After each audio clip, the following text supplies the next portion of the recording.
Inmates advocates press Maryland to scrap book restrictions. Baltimore, AP. Advocates for Maryland's prisoners are pressing the Mid-Atlantic state to scrap senseless and harsh regulations they say restrict the ability of inmates to access books and violates their constitutional rights.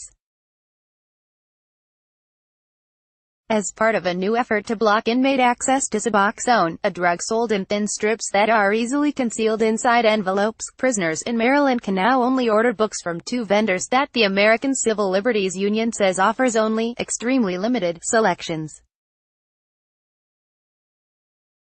In a letter sent this week to Maryland's Secretary of Correctional Services, the ACLU's Maryland chapter says the state's draconian new restrictions makes Maryland an outlier when it comes to book access in prisons.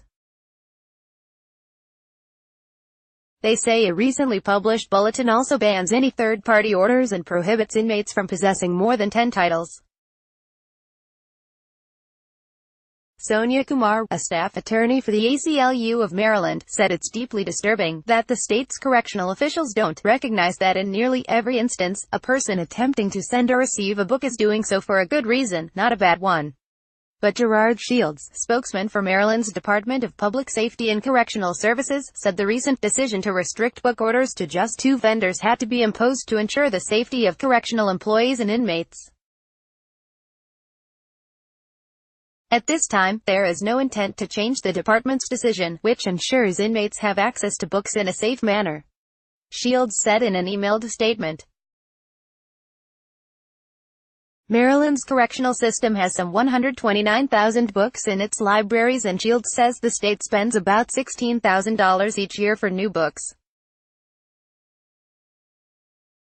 The two vendors designated to handle book orders from inmates provide over 15,000 titles, he said.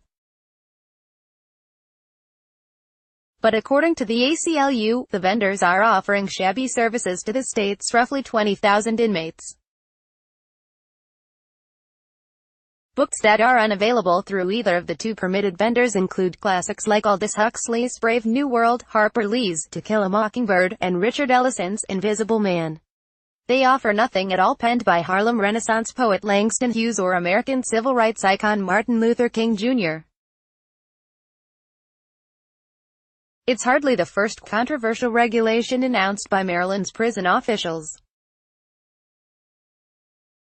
The new decision focused on books comes less than 2 years after state correctional authorities announced raising plans to impose the nation's first total ban on letters to inmates at state facilities, requiring that any unofficial mail to inmates only be sent via postcards. Maryland's prison authorities scrapped plans to publish that controversial regulation hours after the Associated Press reported on the proposed change. Then as now, they said their aim was largely to stop Suboxone from coming into lockups. At the time they floated the letters policy, the state said it intercepted more than 3,000 hits of Suboxone behind bars in 2015, roughly 44% of which were found in incoming letters. In a Friday phone interview, Reginald Dwayne Betts, a convicted felon who became an award-winning author and is working on a doctorate in law at Yale University, described the new rules in his home state's lockups as the height of absurdity. They're using a nuclear weapon instead of a scalpel to deal with their security issue, Betts said of Maryland's newly imposed restrictions on books. Betts, who had 3 felony convictions for a carjacking he committed at a Virginia mall when he was 16, said being able to supplement his passion for reading while incarcerated helped him begin to understand who I was and who I wanted to be. And I was only able to do that, really, because I was able to reach out beyond what was just in the prison library, said Betts, who grew up in Suitland, Maryland. Books helped Betts utterly transform his life. After serving 8 years in prison in Virginia, he went on to graduate from the University of Maryland, win a Harvard University fellowship and earn a Yale Law degree. He's now a celebrated poet and memoir writer, has earned a 2010 NAACP Image Award, and is married with 2 children. Books are a way to connect people to society, and it's also a way to grow in your soul and in your spirit, he said during a break from one of his children's school activities. It's a way to become educated. The ACLU is asking Maryland's corrections chief to respond to their letter by June 11th. Follow McFadden on Twitter, https://twitter.com/demcfad. Copyright 2018 The Associated Press.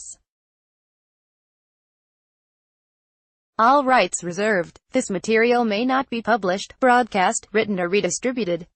Advertiser content.